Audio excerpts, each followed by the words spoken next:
Welcome to the Jake Feinberg Show. It's great to be with someone tonight who is being as vulnerable as possible in this time as a musician, as an artist. Interested to break it down with her, Sarah Barlow. Welcome to the Jake Feinberg Show.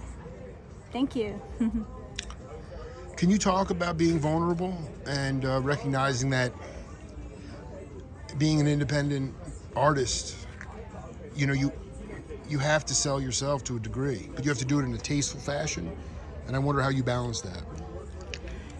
Yeah, I think that you have to, you have to go for what it is that inspires you. First of all, you have to have a vision for that, and it has to be true to you. You have to believe in it, and if you believe in it so much, then, then on the outside, that's gonna shine through that you believe in what you're doing, and then that really, you don't need much, you just need to be confident about it, and then that's pretty true, to what you're doing. No, I love that. I mean, can you talk about a time in your career when you were really fighting it and how you overcame it and made you stay on your path? I mean, I think it's sort of a day-to-day kind of thing.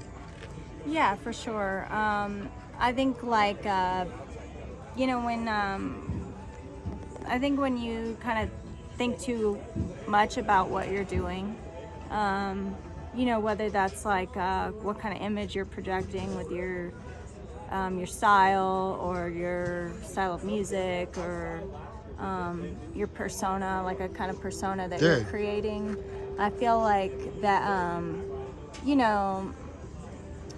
it's like you gotta know what you're going for. Otherwise, you could get lost, kind of looking at what other people are doing and following that. And I feel like it could throw you off your path, and I've even done that. Of course, I think everybody's guilty of that too. Yeah, it's especially with social media, you almost can't help start comparing yourselves to some, But do you really feel at the end of the day, with the amount of live shows you do, it is still about the human-to-human connection? I mean, I use new media. It's not social media. I mean, to me, this as a journalist, I can drive consciousness with the information that I'm providing. Yeah. But I realize that other people, it can conform them to not just groupthink, but bending their artistic integrity. Yeah. So I think at the end of the day, have you just met a lot of good people at your shows? Yeah, that's really the best for me whenever I do things in person, whether that's, just throughout, so a lot of times, in Austin, I'm hanging out downtown around, the blues club that I play at a lot, Antone's, and sure. And I go to the local coffee shop, and I know them, I know the baristas, and so I talk about, my residencies there, and I kind of build a connection to kind of get a fan base going there. And then, before my shows, I like to print out posters and handbills. I still like to do that in person, kind of. Absolutely. And people are appreciate that, because it's more fun. They get to go out and they see something that's visual and it draws them in and it's real.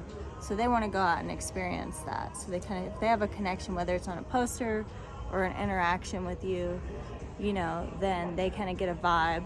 Mm-hmm. And then it makes them go, you know what, that might be something that I connect with, rather than seeing it just on social media. I need to ask you, it just popped into my head, how did you connect with Naeem Moore? I've known Naeem for years. Are you kidding me? When did you first meet Naeem? Oh my gosh, everybody knows Naeem, and even people. Well, I mean, he's you know him because he puts his soul on you. Right. Exactly, and that's what I love about. Everybody loves that about Naeem, and I love that. And I actually had moved to France, and I was an au pair when I was younger, so I've been into French culture, the language and the food and the music. I discovered Francoise Hardy when I was really young, and she was one of my favorites, and Serge Gainsbourg and all that.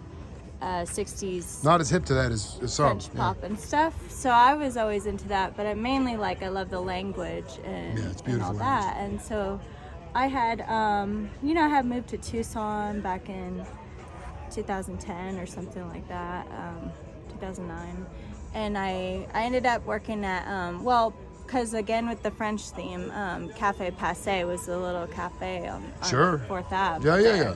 And it was just really small, and I wanted to like work at the local coffee shop to do a little barista gig and like get to know everybody while I was I was new in town, but like I wanted to play gigs, and so I started playing there. And of course there were a couple musicians, and then some of our locals would come in, and one of them was Naeem. No. And he'd come in, every morning for his espresso or whatever, and he'd be so nice to us, and again the connection, and we'd talk about music. But then I just kind of already knew who he was because he'd be playing over there.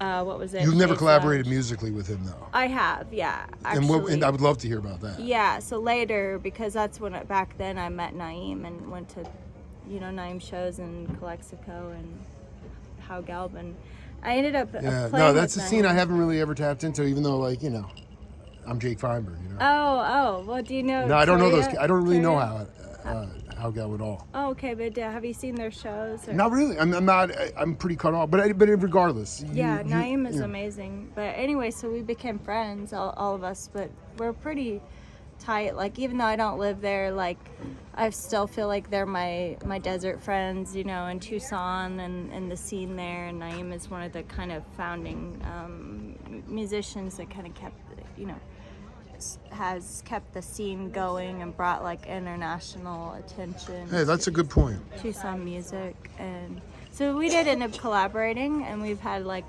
different, like a jazz trio with Turia. Tuya.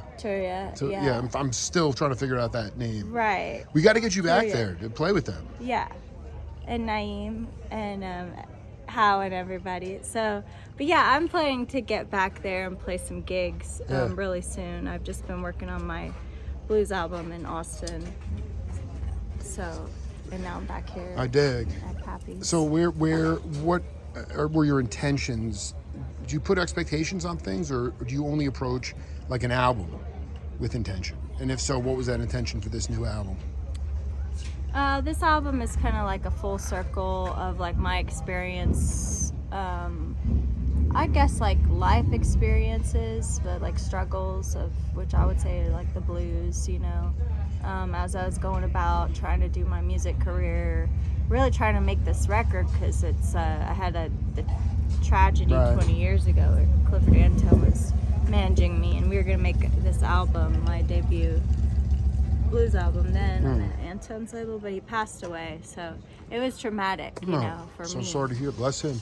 But yeah, so it was a big deal to me to like follow up on it, but like I wasn't sure how, and it just kept coming up. Naturally, organically. Like, cause I couldn't avoid it, Right. So you want to essentially, what is a message that's coming through in this for you? What's a theme?